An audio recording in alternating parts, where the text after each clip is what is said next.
All right, what's up, everybody? Welcome to Horseshoe Talk, Monday, November 7th, 2022. Got a lot to talk about today as the Indianapolis Colts coming off a terrible performance yesterday against the New England Patriots, where uh, we broke some records from like 55 years ago in Colts franchise history, how bad we played yesterday. And then today, which wasn't a big surprise because we both expected it coming, Frank Reich gets fired.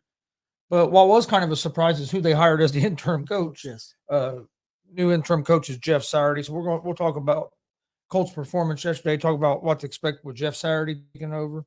But I'm joined by my dad, Tony Gonzalez, like normal. How's it going? Going pretty good. You would have thought probably, I guess you'd probably thought Gus Bradley would have been the guy because the defense has played pretty well. Or John Fox. That's true too. Fox has got experience too. What's Fox doing?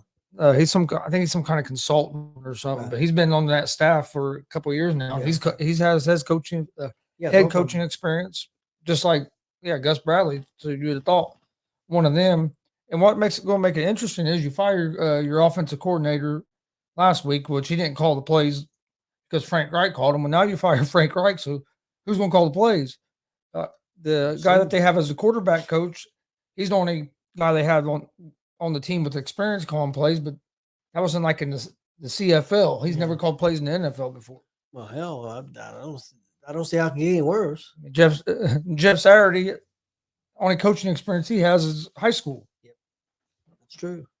I think Saturday's put there a couple reasons. I think the main reason is because he's a Colts guy, trying to get the team on track, morale and everything. I think that's one reason. Other reason, one of the biggest problems on the team is the offensive line. That was his forte. So I think maybe them are the only two things I can come up with. Well, that or like I just heard Burger McFarland talking about, it could be that something going on in the building or the locker room, and they're wanting to change that culture. So maybe what kind of man would so maybe they, I don't know, maybe they wanted somebody from the outside, kind of fresh set of eyes on it. Or I think the biggest reason that Ursay went with Jeff Saturday is because what's been our biggest problem this year? Offensive line. Yeah. And I think he thinks that Jeff Saturday can go in there and maybe help fix that offensive line. Plus, he's familiar with the team. I've just seen pictures. He's been a consultant for the team. Yeah. Saturday's been a consultant for the team for, I want to say 2 or 3 years now. So he addresses the team and talks to them and works with the team. So it's, so he's familiar with them. So it's not like he's just been at ESPN and not, been around the team. So yeah, no, he's been around the team. He's been a consultant for the team. It's just a little different to see a guy come from consultant up to interim coach. Not saying that they're going to hire him as their full-time coach for next year, but you never know. I think a lot of it could depend on what happens between now and then. And who knows if he has any desires to be yeah. He may not even have desires to be a full-time head coach. We don't know. Yeah, you would think if you were willing to take an interim job that maybe you're interested in trying it. But I would think. You thought he's probably enjoying doing his TV job day to day too, a little less stressful than what coaching in the NFL. What he's going into, because there's a lot to fix. Let's talk about that. Our offensive line, terrible yesterday. That's our biggest problem is offensive line. Ellinger gets sacked 9 times. And I've seen people online, seen some of these people on TV that are posting no football, and they're talking about how the Colts have found out that Ellinger's not the guy. How can you find out in 2 games that he's not the guy? In the first game, he didn't play bad, and he still had to run for his life quite a bit. Had a chance to win that one. Yesterday, he wasn't in the game, but the dude got sacked 9 times. And if you watch that game, he couldn't even take a three-step drop. By the time he got to his 3rd step, he was getting hammered. And the times he didn't get sacked, he was running for his life. He didn't have hardly no time to get that ball out yesterday. Yeah. And I told you going in that game, that was one thing that kind of worried me was Bill Belichick usually has his way with rookie quarterbacks, young quarterbacks like that.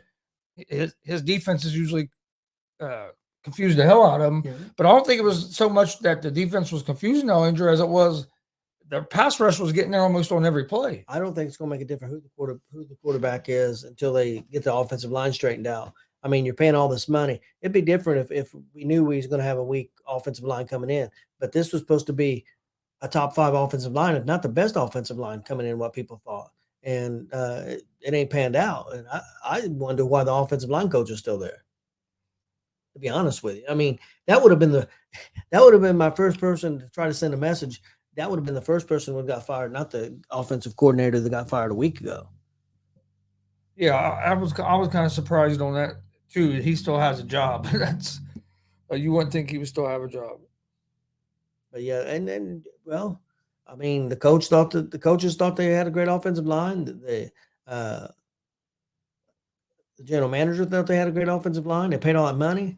There's got to be. I mean, got to be somebody held accountable for that. I mean, for the decisions. The offensive line is not working out, and without the offensive line, we can't run the football, and it ain't gonna make a difference who we have back there. I don't think it would make a difference. We'd still be in the same boat we're in for the most part. Yeah. Could we have maybe another win or so? Yeah, maybe if we had a lot more mobile quarterback with experience. But do I think we would be 6-3 or 7-3? No, not with not the way the like offensive line playing. We ain't been able to get Jonathan Taylor going. This ankle injury's been slowing him down here the last 3 or 4 games. Missed another game because of it.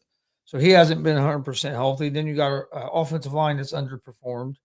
Defense has performed pretty good. Yeah. Can't really blame a whole lot on the defense. Our defense was on the field the whole game. I mean, and even Matt Ryan, you have to give him some of the blame because all the turnovers, but he was, it wasn't like the offensive line was playing any better for him either. No, so. I mean, he had all kinds of pressure, caused some of the fumbles and caused some of the interceptions. So, he wasn't mobile. That was his biggest problem. Ellinger is more mobile, but we've seen how much that helped his last game. He got sacked 9 times. So, like I said, it don't make a difference if the offensive line don't get fixed. I just hope a lot of people, think that it'll be a college coach coming in. I'm not really for that, but that's something they haven't done. So, with what they've done today, I don't think anything would surprise me. Yep. And I'm not saying I'm against what they've done because, it can't get no worse than what it's been. So I'm more. It's up for taking a chance and trying it. What's it going to hurt? Well, I didn't think it was going to get much worse in the game a couple games ago. And then this game cut the cake. So I don't think it can get much worse. I mean, we had 40 yards offense in the first half. I think it was. It was terrible. I mean, didn't convert a third down the whole game. I don't think we converted a fourth down either. I know he's 0 for 14 on third down or something like that. It's just you can't. You're not going to win any games that way. Well, when you're 3rd and 10, 3rd and 11, 3rd and 12 all the damn time, it's going to be kind of hard to. The odds are against you. Yeah, and that's what we were yesterday because we couldn't get the running game going. And then you're 3rd and 10, 3rd and 11. They're going to send everybody. They're going to blitz and they're going to different packages and they just the Colts offensive line couldn't handle it and Ellinger did what he could, but it's not his fault. Just like I didn't think it was all Matt Ryan's fault. But there's going to be scapegoats. But again, I disagree with the TV people. How after two games, you say that it's a proven fact that he's not the future of the Colts franchise. Again, I'm not saying he is, but I think it's way too early to say he's not. Yeah, especially after that game yesterday, he didn't have a chance. But it's going to be interesting. And Drunk says Colts got Twitter in an uproar. Yeah, I saw that earlier. Everybody's talking about Jeff Saturday, about the Colts bringing Jeff Saturday in as interim. It surprised everybody. I think it's going. I think it's going to be. I think it's going to be interesting to see why he can. If Jeff Saturday can change anything. I think they brought him in hoping to help the offensive line, and I believe maybe that Jim Irsay felt like there was something going on in the building that needed to be changed. So maybe that's another reason he brought in a guy like that. One of the guys on your sports show earlier, they kept talking about Taylor being unhappy. I don't know where he was getting this information from. Yeah, I hadn't heard no reports of that. Unless they're just thinking unless he's just thinking maybe Taylor's unhappy because of the way the season's went. He got off to a good start, but then his ankle's been hurt too. So I don't see how he could be all unhappy with the team necessarily. He hasn't been on. He's missed a couple of games, at least 2 games, maybe 3 games. So I don't see how. Trunk says, "I ain't gonna lie, Colts might not be winning games, but you're winning all in media uproars Yeah, this year. they're doing pretty good with that. Well, Green Bay is pretty good with that too right now. A lot of people going crazy about Green Bay, and well, I think more people be going crazy about Tampa Bay if they weren't in first place in their division, but they are first place in the division. I mean, who knows how Tampa Bay may get things straightened out. If they get healthy. Yeah. Yesterday was a crazy day of football altogether, but it was a real disappointing performance by the Colts. Yeah, I knew it could be a tough game because, like you said before, about Bill Belichick and going against rookie quarterbacks, but it was worse than what. Definitely a lot worse. Yeah, than worse than what I was thinking. I thought we'd at least maybe score some. Well, I thought we'd be in the game, and we was never really in the game. No, we wasn't in the game, and then our offense couldn't do anything. Then our special teams are terrible as well. Our special teams, they got to correct that too. We get field goal, don't cover very good on the kickoffs. Yeah, everything's went wrong. I mean, you can blame the coaches and everything, but it comes down to a certain degree. You got to start blaming the players. Yeah, you got to do your job. And offensive line definitely hasn't done the job. The offensive line, it's been horrible pretty much all year. They've had maybe one game where they was decent, but that's about it, Chris. I mean, really, it's been pathetic. Well, the Chiefs game was about the best they probably played. And that wasn't perfect, but I mean, they played better. That's probably the best game they've had. Yeah, and to be able to beat a team like that, and then or a team like the Chiefs, and then you just get embarrassed by these other teams, it just shows you like the potential you have, but still, it just never got put together. And I don't know if there's something going on in the building with coaching, or if it's just the offensive line is that bad. It's hard for me to believe the offensive line went from being as good as we were. Well, our defense hasn't took a step back to that bad. Even though we lost a very good defensive coordinator, our defense hasn't took a step back really. I mean, it's playing pretty well, but the offense, I mean, we're young with the receivers and the tight ends, but which I worried about, but I don't know that's been as much of the problem as the offensive line. I think Taylor will be back this week. He came back, played a couple games, and he was out last week. But I think he might get back this week. I hope. But then again, Chris, I mean, you don't want to rush him back. There ain't no point. Yeah, right.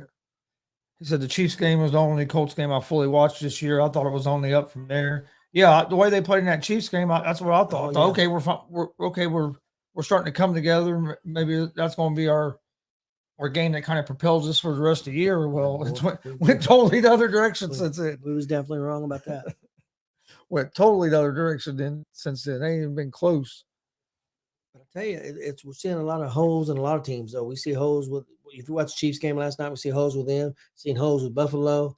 The team right now, I don't see a lot of holes in is Philadelphia, but I don't think they've really been tested with the schedule. And I'm not putting them down. You play what you play, but they're going to get tested in the playoffs eventually. So, I mean, unless they have a collapse, they're going to win. They're going to be the number one seed in the NFC. So, I don't know. Who would you think is going to be the head coach if they don't? I mean, for next year, I know some people are saying a college guy. I'm kind of hoping they don't go with a college guy. I know who I want them to go after. I don't think they're in the running for it, but I'd like to see him go after Sean Payton. Yeah, I'd like to see that too. I agree. I don't think that's going to work. I think he's going to end up in either Dallas or maybe with the Chargers. Another one that you brought up before, and a lot of people would be against it. I don't think he got a fair shake when he got let go, and I agree with you on that. Is Jim Caldwell? Yeah, I'd like to see him maybe make a run after him if he's interested. I don't even know if he's interested in coaching. He's Drunk says he has $5 on Jeff Saturday making Matt Ryan the quarterback again. Hey, he's supposed to not be healthy, so I don't know. Well, the way from what I read, he would have missed the last 2 weeks that he missed, and then after that, I guess they thought he would be good. So I don't know if they'll make that move or not. It wouldn't surprise me. That wasn't the quarterback's fault yesterday. No. I don't think it made any difference if Ryan was in the game. No, it might have been worse than Ryan in the game because he can't move at all. He might have got broken half. There was times that Ellinger was able to at least get away and try to throw the ball away, but he was just getting killed. I know people are saying, oh, he's holding on the ball too long. He didn't have a chance to hold on to the ball too long. That was the problem. Yeah, if you just throw the ball and there's nobody around, or if you can't make it to a certain point in the field, you're going to get all kinds of penalties called on, and they're going to bitch at you for that. I mean, he was getting, like I said, a 3-step drop, and he was getting hit on this 3rd step back. It was just the offensive line was getting blown off the ball consistently the whole game. Well, especially in the first half. Second half, it sounded like it was the same. I listened to it on the radio because we was traveling, but it sounded like it was the same as the first half. Yeah, it didn't sound like it was any different. Actually, sound worse. I know in that first half, it wasn't because he was holding the ball too long. It was because the offensive line couldn't even give him long enough to. Chris, he'd get 2 steps and they'd be on him. I mean, it was horrible. Yeah, I don't think it's something that's going. I don't know if it's something that's going to be able to be fixed this year. I hope I'm wrong. I hope it does, but I don't know. I don't know if. I mean, what's going to make these guys play better? I don't know. I have no idea. Drunk. Let's see. He says, "Who the Colts hire depends on how good of draft pick they get. If y'all get 1 or 2, it's going to be a college coach." And he says, "Anything 5 or lower will be an assistant from somebody else." Yeah, I mean, that could have an effect on it too, and a lot of it could have an effect on if Ballard's still going to be around after this season. That's true too. I mean, I don't know if he will be. And another thing, I mean, Saturday comes in and we win 3 or 4 games. We may not have a top 10 pick. Yeah, I mean, that's a possibility too. So I mean, what's your percentage of Jeff Saturday being named the permanent head coach? I would say now very low, but because it depends.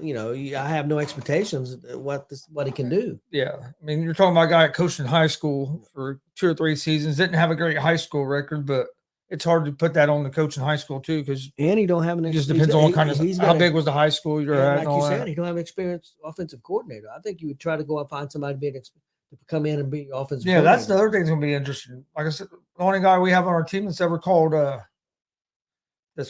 plays has been the quarterback's coach, and that was like in the CFL. So we don't have anybody on our staff that's called I don't know, NFL plays. Did Fox ever call NFL plays? I don't think so. As Colts fans, do y'all want to tank for a QB? It's hard to say because I mean, you never know exactly what quarterback you're going to get, and you never know how them guys are going to develop in the NFL. You don't know. I mean, I like that. I think I like Hooker, but then we saw he didn't have a great game this last week, but I don't think that was all his fault either. It was the same thing. Georgia was killing him every time he went back. How good is these Ohio State's quarterbacks come out? Yeah. So far, not real good. Fields had a pretty good day. Fields is starting to look better the last couple weeks. He's turned it around. He's looking better. He's looking better. But I mean, there's just no guarantee. And but what experienced quarterbacks out there? The only one out there that and a lot of people don't like him because he's more of a runner. That's Lamar Jackson. Yeah. And that's a lot of money too. And the thing is, even if we tank to get a quarterback, if we don't address the offensive line, it's not going to matter. Nope. I mean, we got to fix that offensive line, and it's just crazy to me that offensive line has fell that far in just a couple of seasons. I mean, well, even last year we wasn't this bad. No, we was pretty decent. It fell off that last couple of games, but I didn't think they was real bad last year. And I agree with you, Drunk. I think C.J. Stroud's probably the worst of all of them that's coming out. A lot of people I like that. I like that Bryce Young. I really like Hooker from Tennessee. A lot of people. That's the first name they mentioned. Yeah, I don't think so. That's just my opinion, and as well. And then you're right. That Georgia defense definitely had Hooker rattled, and he said the only one he really trusts is Bryce Young. I think Bryce Young's good, and I think Bryce Young and Hooker would be my top 2 coming out. Young's the one with Alabama. Alabama. Okay. Yeah. He's battled a little bit of injury this year too. He haven't had a lot of success either with quarterbacks. No. Maybe more than Ohio State, but maybe a little bit more than Ohio State, but I mean, well, the guy at Miami starting to show something a little bit, and the dude, because he was with Hurts is starting to show something. Yeah, two is starting to play pretty good. I wasn't sold on Tua, but he's starting to play a little bit better. I mean, he's starting to play more consistent. So I got to give him the props on that. He's been playing better than I thought he would this year, especially after coming back from that injury. I didn't know what he would look like coming back from that injury. What a big problem you see with the quarterbacks, and you see them especially, I think, from Ohio State, and I don't know why it stands out with Ohio State, but you see it from a lot of other colleges too. Is these quarterbacks get in the NFL and they can't read defenses, and if that first option isn't open, then they're done. And that surprised me with Ohio State quarterbacks because Big Ten defenses are usually the better defenses. I mean, they're usually better overall. I'm talking about overall. I mean, I'm not saying that Georgia don't have a great defense. They do. But like Alabama's defense is not near as good as it used to be. I think Big Ten overall has got better defenses than in the conference with Alabama overall. Not by a lot, but I think a little bit better, and definitely a lot better than the conferences like USC and UCLA and those conferences. Well, and some of it too, you play at one of these bigger colleges like Ohio. Let's say Ohio State, for example. Most games you play, you're going to have the better athletes than the other team. So some, you know what I mean? So you get away with some stuff that you don't get away with in the NFL because you got the best of the best. Even though these teams aren't very good teams, they still got great athletes and good. You know what I mean? They still got best of the best guys.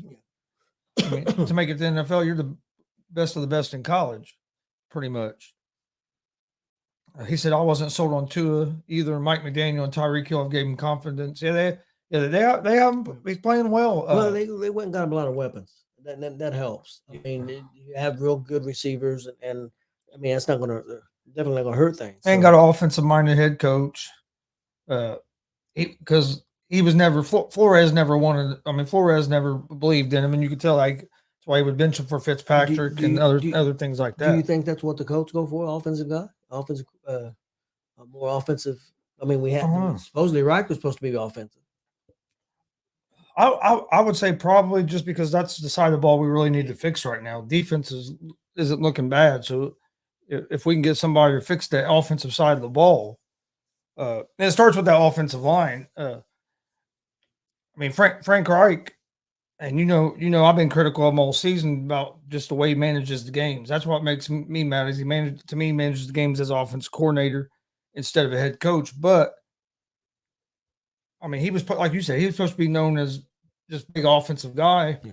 And there was times that we would start to look good, but I don't know, it's just to me his play calling a lot would be off. It would when you should be aggressive, we got real conservative, and then when we need to be conservative, we get aggressive. Sometimes some of the stuff didn't make sense. Like we'd get pass happy when you just handed the ball off 3 or 4 times in a row to Taylor, and he's got 10 or 11 yards each time. And then the next 10, 15 plays, you throw the ball every time. Well, the thing of it is, we talked about this with the young receivers and everything, and with the running game that we supposedly had, we don't need to be throwing the ball 50, 60, 70 times a game. No. And that happened a couple of times. And it happened in the games where we weren't necessarily – I'm not talking about games where we were down 20 points either. No.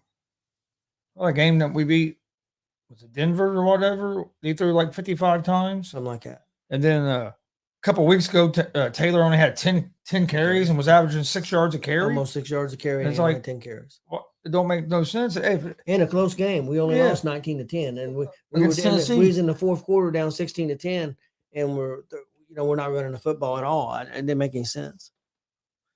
I mean, I understood if we was down 2 touchdowns, or maybe even after we got down 9 points, but some of the decisions didn't make sense. And then the decision to fire the quarterbacks coach or the offensive coordinator, that to me was just baffling because that's just a scapegoat move because we all knew he wasn't calling the plays.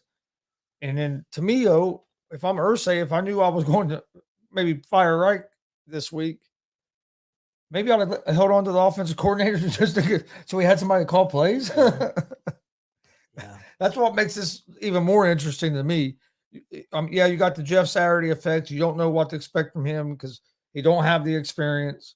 I think he was brought in more to help the culture and maybe keep the locker room together because all them guys, most of them guys respect him just because of his career he had in Indy and stuff. So I think some of it might be to try to keep the locker room together.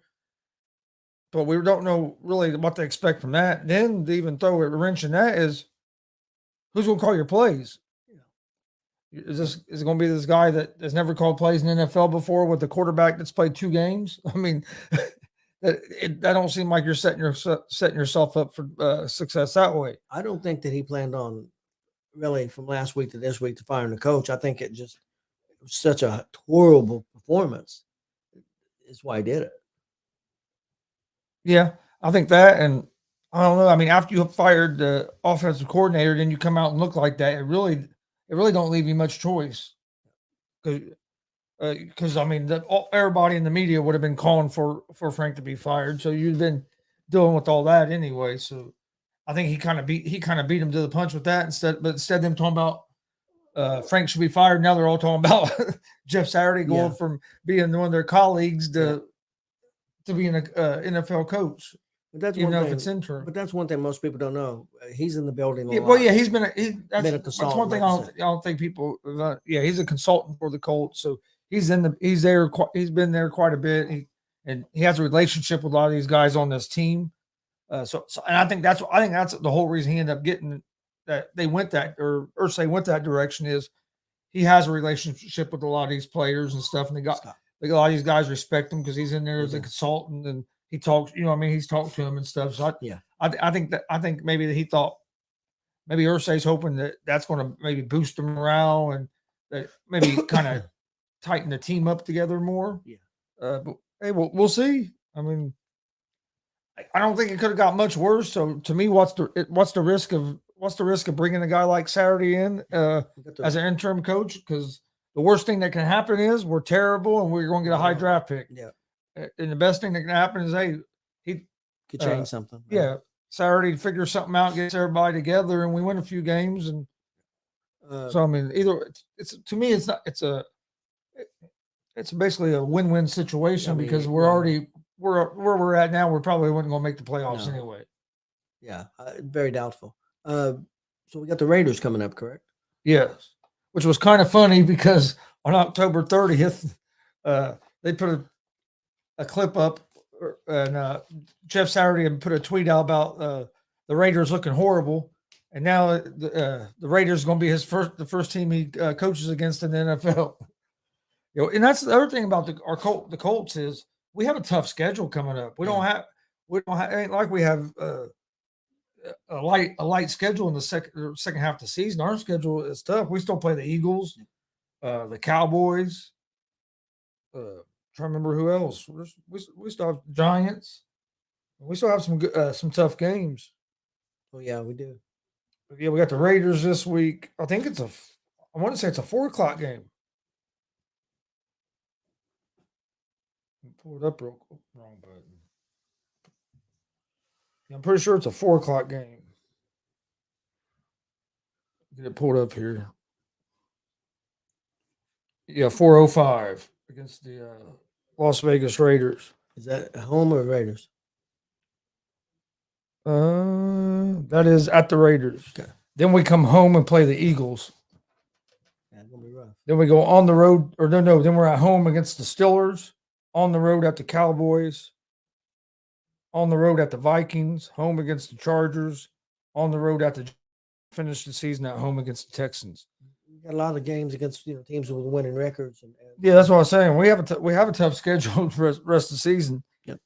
Or I mean, the only game you consider basically the Steelers and the Texans are probably don't. Yeah, they're only two besides the Raiders. Them are the only games we have that are against teams that have losing records. And then the other 5 teams are winning records. Yeah, other ones we got Giants and Vikings, Chargers have a winning record even though they've looked up and down. Yep.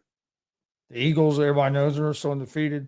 This Raiders team hasn't looked good the last couple of weeks. So I don't know. Maybe this could be a decent game for him to come in as a coach. They come back and pulled out that win though, didn't they? Oh, didn't they end up winning this week? This week, I know last week they didn't look good at all against the Saints. Saints destroyed them. I thought they maybe came back and won that game. Okay, they might have came back and won this week. But yeah, they got destroyed last week by the Saints. I remember because I had the Raiders winning that game. Yeah. We blew up our parlay. The Raiders getting destroyed by the Saints. I'm still kind of surprised that they have him starting. have Dalton starting really don't make a whole lot of sense. I don't know. I didn't think Winston was playing that bad before he got hurt. No. All right, yeah. Anything else on the Colts before we get out of here? No, I don't think so. I just hope we can turn things around and play better. I mean, I would love to see a great big turnaround and make the playoffs, but that's very doubtful. So Yeah, it's going to be interesting. I ain't gonna lie, I'm interested to see what what it looks like on Sunday and who's calling the plays and maybe he'll call Peyton. Maybe Peyton will come call the play. Peyton and Joe Saturday Yep. on the sideline. Yeah, that's one guy that's kind of surprised me. I always thought maybe he would get into coaching. Yeah, I thought so too. But man, he's making so much money. Yeah, Doing what he's doing. or if not coaching, I think he might end up as either owning the team or like an executive, maybe a GM or somebody like that. I could see him maybe doing something like that as well. All right, don't forget, here in about 20 minutes, we'll be live with Fighting for Our Heroes, a wrestling show we was at yesterday. That was a benefit show for veterans. It was an awesome show. We recorded it yesterday. We're going to air it tonight at 7 p.m. Eastern. It was in Indianapolis, Indiana, WCWO, Fighting for Our Heroes. All the ticket proceeds went to HVAF. It's a veterans foundation here in Indianapolis. That there's actually an interview that will be on that show that tells you how many people they've helped. It's thousands and thousands. It's a great organization. It's a great organization. So go check them out as well. But come check out that show at 7:00 if you're a wrestling fan. And then I'll be live tonight at 11 p.m. Eastern with the sports judge Jonathan Mathis for Gonzo and the Judge Sports Talk. We'll be back Friday for Horseshoe Talk. We'll talk about the Colts, more about the Colts and Raiders on Sunday. We'll have a little bit more information of some of the stuff that's going on with Saturday taking over and maybe knowing who's going to call plays and all that good stuff. Like I said, can't get no worse than yesterday if you're a Colts fan, because I think that was about the worst we've looked in a long, long time. So can't get much worse than that. So we'll see if Saturday can at least get going in the right direction. But we thank everybody for joining us. Please hit that subscribe button on YouTube at Gonzo Sports Room and at the All Sports All Plays Network. Also, please hit that like and follow button on our Facebook and Twitch pages. We greatly appreciate that. Follow us on social media, Facebook, Twitter, Instagram, all at Gonzo Sports Room. That's where I post all the information about all of our upcoming shows. We got a couple interviews coming up this week.